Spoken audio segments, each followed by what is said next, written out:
Bonjour chers amis abonnés, j'espère que vous allez bien et je suis ravi de vous retrouver de nouveau pour vous présenter le thème astrologique de Madame Giorgia Meloni qui a remporté les élections législatives en Italie le 25 septembre dernier.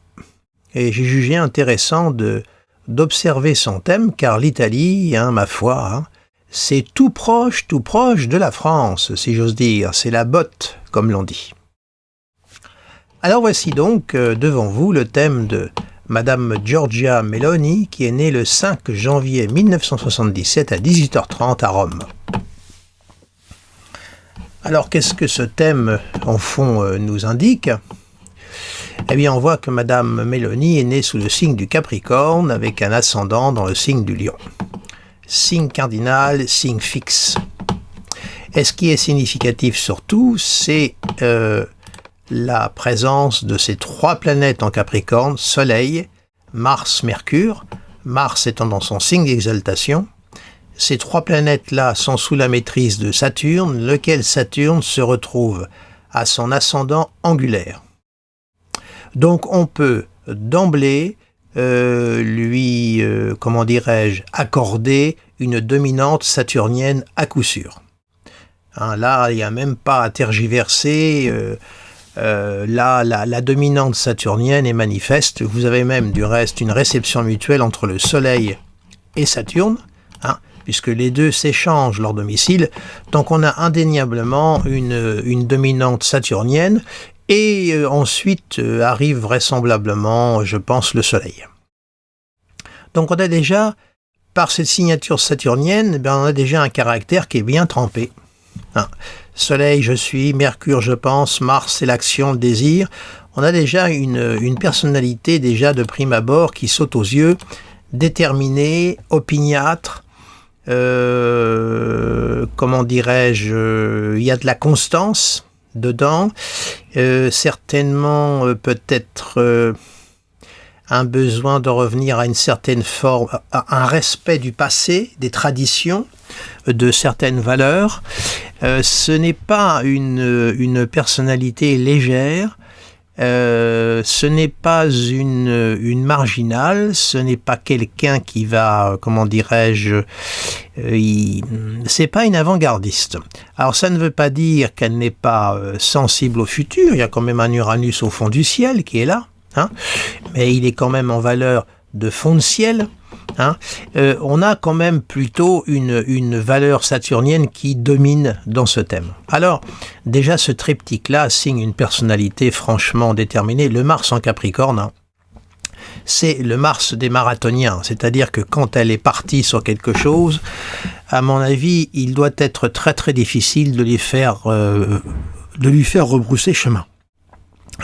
Là, on a la chèvre qui grimpe la montagne lentement mais sûrement, mais qui va jusqu'au bout. Donc on a déjà, avec Mercure qui est lié à cette conjonction, et vous voyez que ce Mars est au carré de Pluton, et il est au sextile d'Uranus, et au sextile de Vénus. Mais surtout, c'est cette composante-là, carré Pluton, sextile Uranus, qui donne tout de même un Mars très puissant. Et puis en plus, comme il est conjoint Mercure, il envoie sa couleur, ses valeurs à Mercure, donc on a une femme qui est, bien ancrée dans ses idées, dans ses convictions, et qui certainement a par habitude de faire ce qu'elle dit et d'exiger même que l'on fasse ce qu'elle demande, car nous avons de surcroît un trigone Soleil-Jupiter en signe de terre, un Jupiter culminant et un Soleil saturnien. Donc là, c'est de la Terre. Là aussi, c'est bien ancré dans le réel. Ça marque une personnalité qui a les deux pieds sur Terre. Rien de léger, il n'y a pas de fantaisie à l'intérieur. Vous rajoutez cette conjonction Lune-Neptune là, alliée pour moi, parce que de toute façon la Lune va avancer progressivement. Donc cette conjonction Lune-Neptune qui peut lui donner la capacité tout de même de rassembler. C'est dans le signe du Sagittaire. La planète qui a maîtrise sur le duo Lune-Neptune n'est autre que Jupiter qui culmine, qui est en relation avec le Soleil. Donc c'est une femme qui a la capacité de rassembler, c'est une Lune en maison 4. Hein. Pour une personnalité politique, la 4 a à voir avec la terre-mère, l'État, hein, le peuple. On a là quand même une configuration de rassemblement hein, très forte. Vous rajoutez qu'elle a un trigone Saturne-Neptune. Alors, oui, elle est née sous l'intercycle Saturne-Neptune et sous l'intercycle Saturne-Uranus. Retenez bien ceci, retenez surtout l'intercycle Saturne-Uranus parce que je vais vous en parler tout à l'heure. Elle a 2 intercycles, Saturne-Uranus et trigone Saturne-Neptune. L'un carré, l'autre par trigone. Donc ça lui donne cette possibilité, et puis peut-être aussi de galvaniser, ça se passe dans le signe de feu du Sagittaire, tout ça est jupitérien, donc ça lui donne aussi peut-être la capacité de galvaniser et de pouvoir entraîner derrière elle. Hein. Ensuite, on a une Vénus en Poisson, en maison 8, signe d'exaltation. Une Vénus Poisson au carré de Neptune, trigone Uranus, sextile à Mars, semi-carré Soleil. Alors, bon, Vénus, là, elle est maîtresse évidemment du milieu du ciel, tout de même est de Jupiter, hein, elle est en 8. Que dire de cette Vénus qui marque quand même les sentiments, c'est l'échelle des valeurs, c'est l'amour. Il y a une exaltation à l'intérieur de tout ça. Je n'ai pas d'informations sur sa vie intime, personnelle, et puis comme vous le savez, je refuse d'entrer dans l'intimité des gens lorsque je fais des interventions comme ça, au vu et au su de tous. Mais voilà, il y a quand même cette Vénus exaltée. Bon, elle a d'ailleurs les 2 planètes de la vie affective et sentimentale qui sont dans des signes doubles. Hein. Vous remarquerez Vénus Poisson, Lune Sagittaire, des signes mutables. Est-ce que ça signifie cette Vénus en 8, en Poisson, la Vénus Poisson pose toujours un problème d'incarnation? Est-ce que ça signifie qu'elle a la capacité de sacrifier sa vie intime, personnelle, au profit de son ambition politique? C'est possible aussi. On peut avoir cette interprétation-là. Donc on a là le portrait d'une personnalité, ma foi, très trempée, très ancrée dans ses convictions. Vous voyez, même le Pluton, tout de même, est au sextile de Saturne, au sextile de Neptune et au carré de Mars. Hein.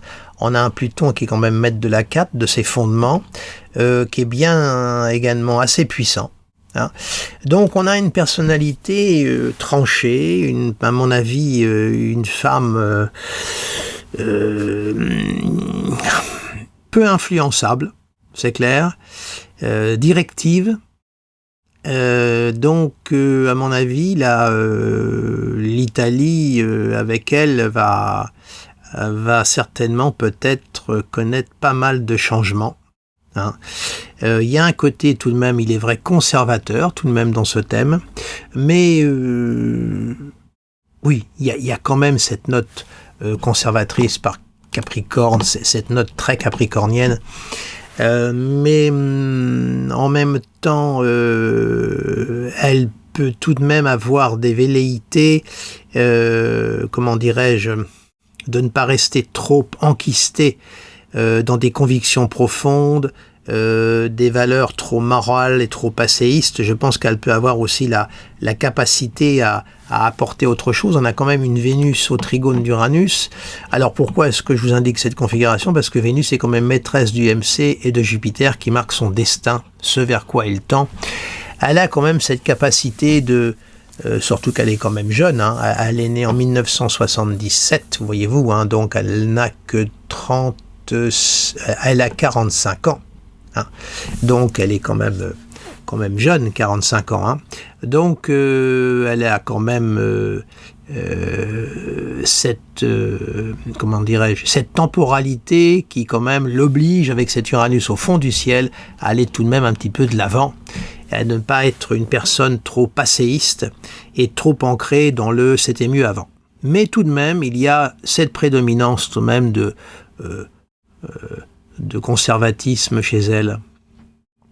Alors, évidemment, ce Saturne à l'ascendant, dont je vous ai quand même peu parlé, il marque chez elle une grande capacité de concentration, une capacité à prendre infiniment de recul.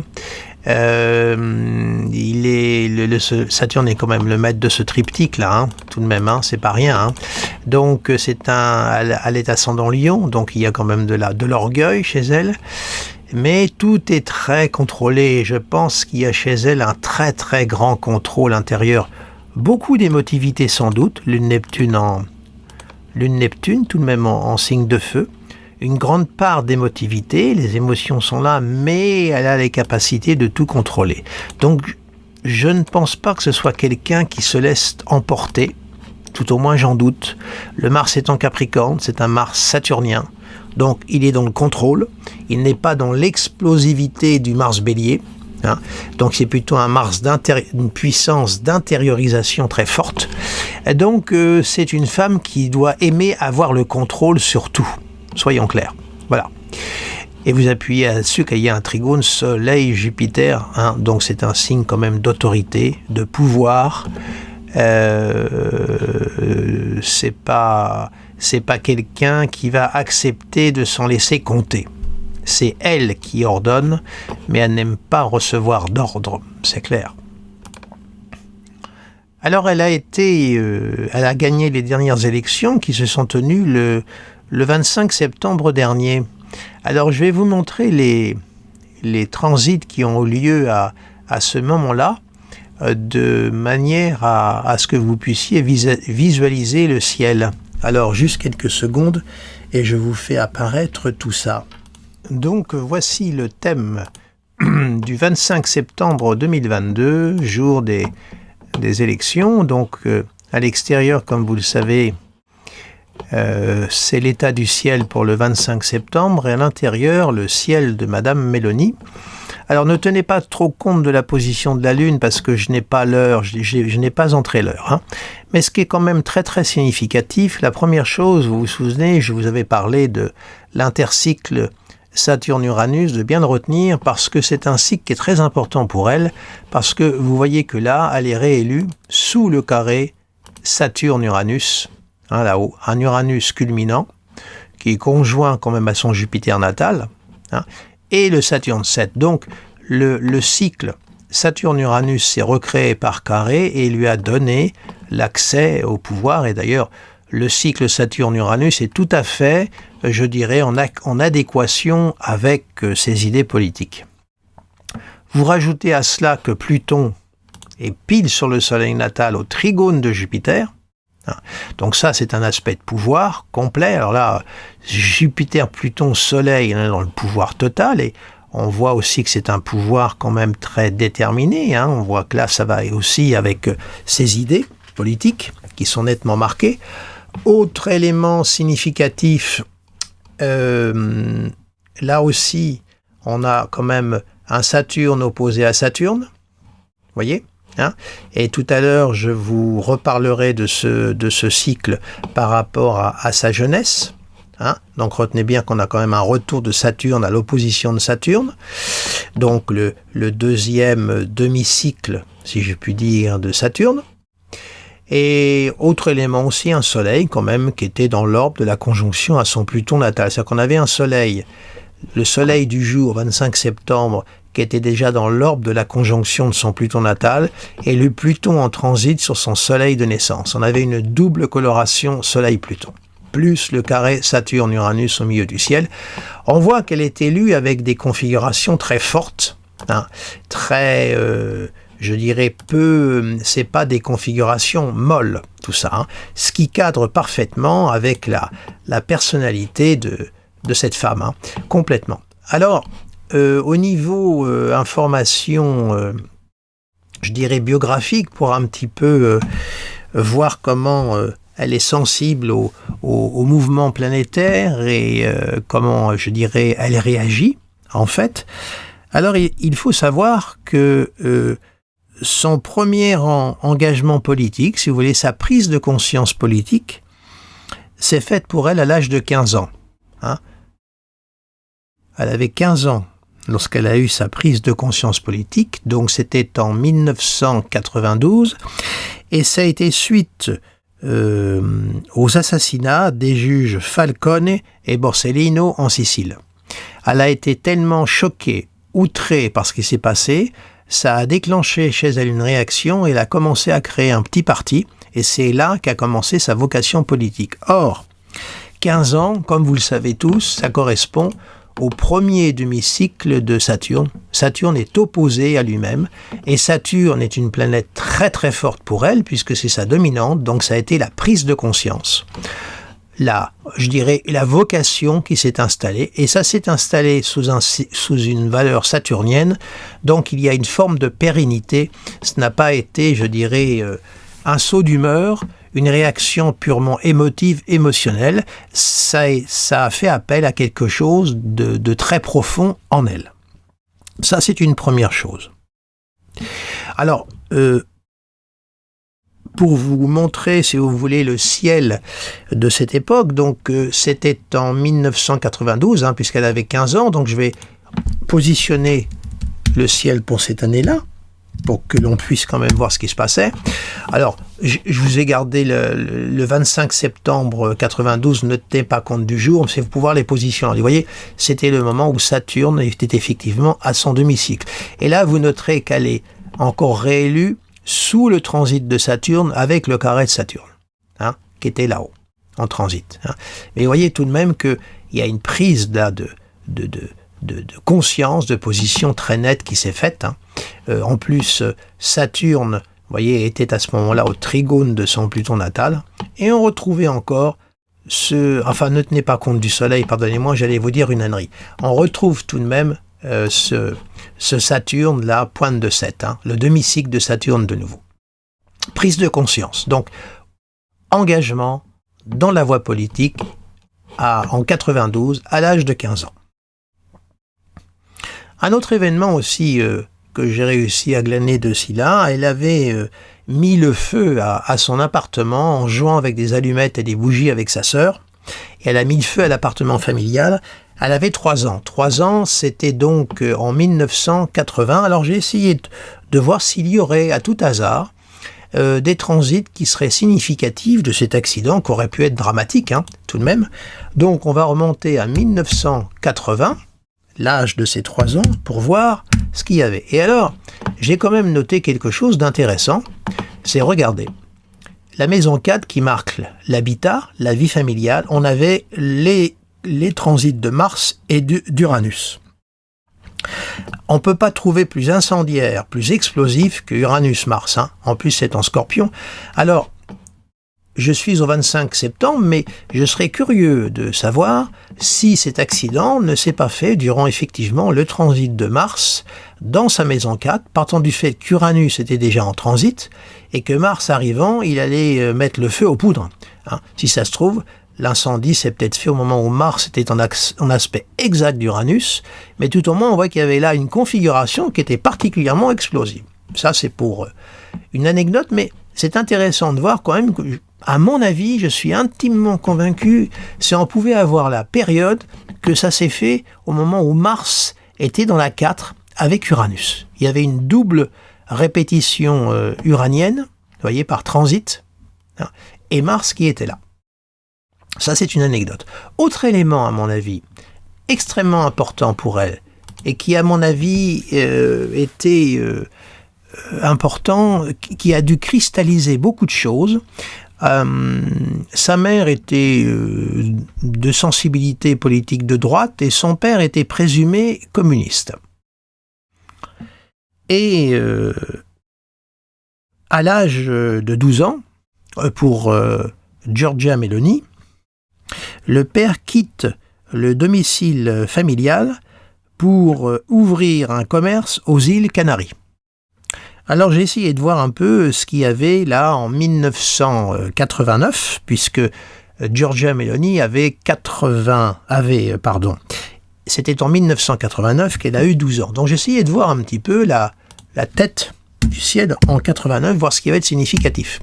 Alors, ce qui est significatif, vous voyez, durant cette année-là, c'est qu'il y avait un transit de Pluton qui se faisait dans sa maison 4, qui transitait son Uranus natal au carré précisément de Saturne, qui peut représenter tout à fait les valeurs du patriarcat.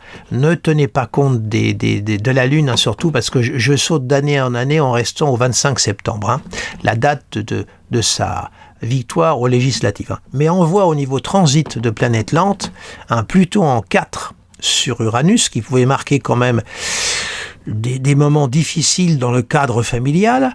Et puis on voit aussi, regardez, ce qui est très significatif, une fois plus au niveau des événements marquants pour elle, on retrouve le cycle Saturne-Uranus. On les voit en conjonction, encadrant son Mercure natal en Capricorne. Donc vous voyez, elle est née sous le carré, elle est réélue, elle est née sous le carré Saturne-Uranus, elle est réélue sous le carré Saturne-Uranus, comme je vous l'ai montré tout à l'heure. Et là, au moment où son père quitte le domicile conjugal, il le quitte au moment où il y a encore le cycle Saturne-Uranus qui se recrée. Donc c'est un cycle, à mon avis, qui va ponctuer vraisemblablement tout son destin, à mon avis. Hein. Donc le père quitte le domicile conjugal pour faire des affaires. Mais alors, ce n'est pas tout. C'est que son père va être arrêté pour trafic de drogue, hein, et jugé donc... alors, je ne sais pas si je vous ai dit qu'il était parti aux îles Canaries. Pardonnez-moi, je ne sais pas si je vous l'ai précisé. Donc, il a quitté le domicile conjugal pour partir aux îles Canaries. Et en 1995, il est arrêté pour trafic de drogue et jugé par la justice espagnole. Alors, imaginez quand même le choc, le retentissement que cet événement a eu sur elle qui s'est engagée en politique suite à l'assassinat de Falcone et de Borsellino en Sicile, assassiné par la mafia, et son père qui tombe pour trafic de drogue. Ça n'a fait que renforcer, à mon avis, sa détermination capricornienne. Alors évidemment, elle en a voulu à mort à son père, elle ne lui a plus jamais adressé la parole jusqu'à sa mort. Vous imaginez, avec un caractère comme ça bien trempé, c'était impossible de la faire revenir sur ses propres convictions et valeurs, et en plus, ça venait de son père. Alors c'était en 1995. Alors on va regarder l'état du ciel en 1995, qu'est-ce qu'il y avait dans son thème de significatif.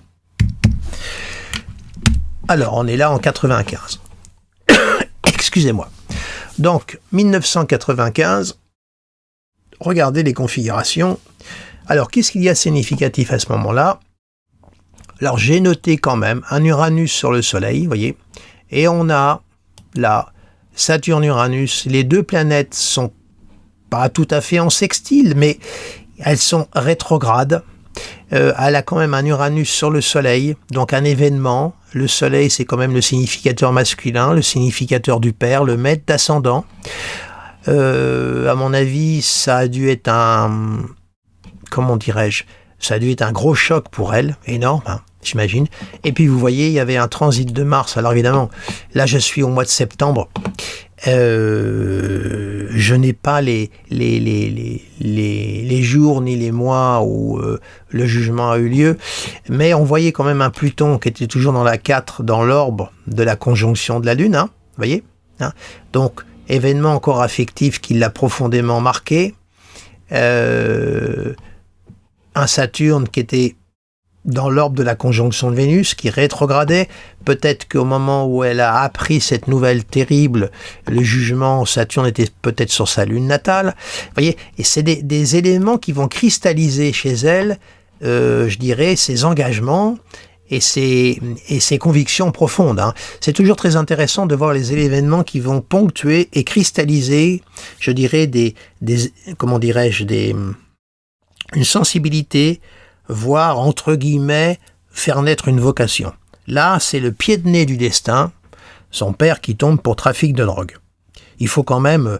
le destin est quand même, je dirais, assez copieux quelquefois.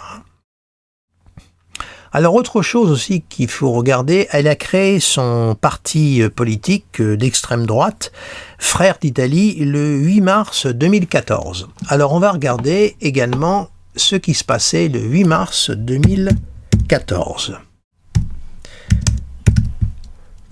quelle configuration y avait-il? Une sacrée toile d'araignée. Alors, là, le 8 mars 2014, donc, création de son parti Frères d'Italie. Alors on voit que là on a Pluton sur Mars natal, au carré de Pluton. Hein, donc un carré répétition, je dirais, de la valeur plutonienne, un côté donc extrémiste. Hein. Un Uranus qui était en bélier à ce moment-là, qui faisait des configurations...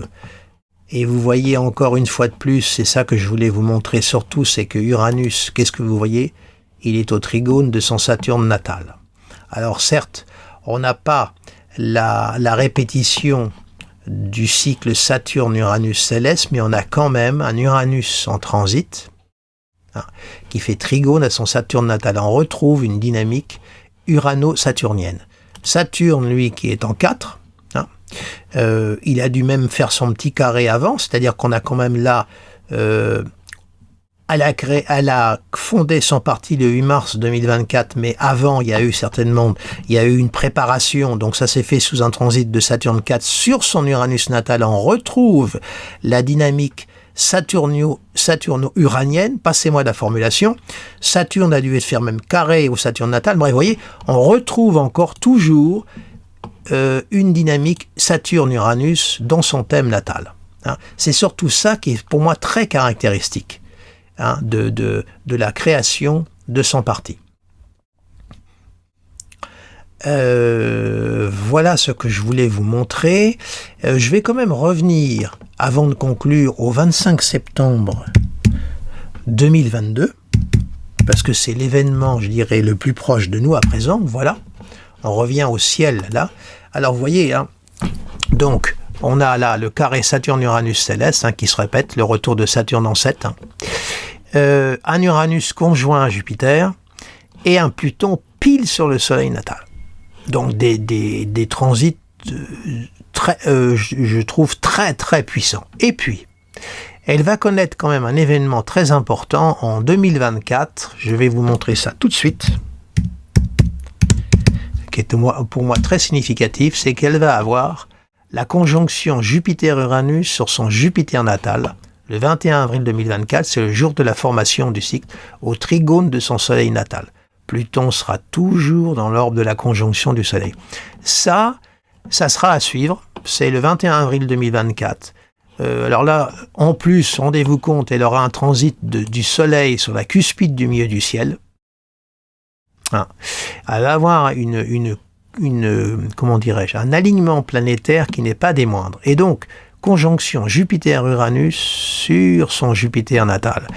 Ce n'est certainement pas un cycle à négliger, surtout que quelque temps auparavant, oubliez de vous signaler que certes Uranus était au carré de son Saturne natal au moment de l'élection, mais il avait fait carré à son Saturne natal de naissance. Hein.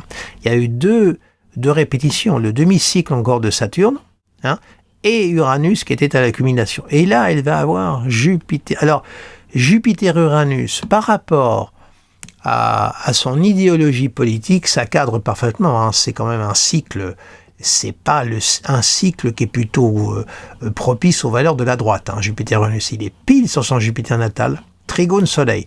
Là, il y a une montée en puissance pour elle. Il faudra voir ce qui va se passer à ce moment-là. Hein.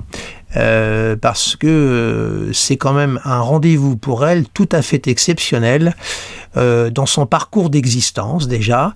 Et là, comme c'est un parcours en politique, on a quand même là des configurations d'autorité, de prise d'indépendance supérieure. Voilà, donc ça veut dire que nous avons là affaire à quand même une personne déterminée. Et il va falloir donc suivre son évolution d'assez près, parce que ce n'est pas quelqu'un qui fera marche arrière ou qui posera genou à terre aussi facilement que ça.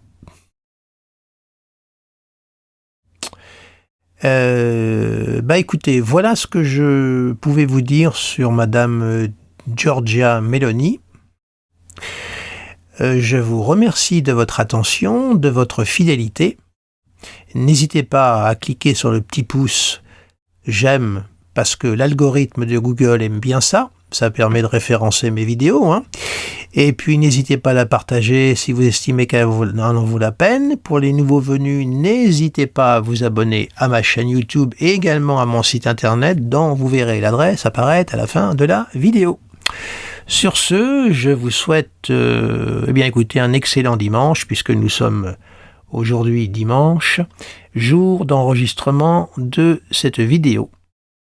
Et je vous dis à très bientôt.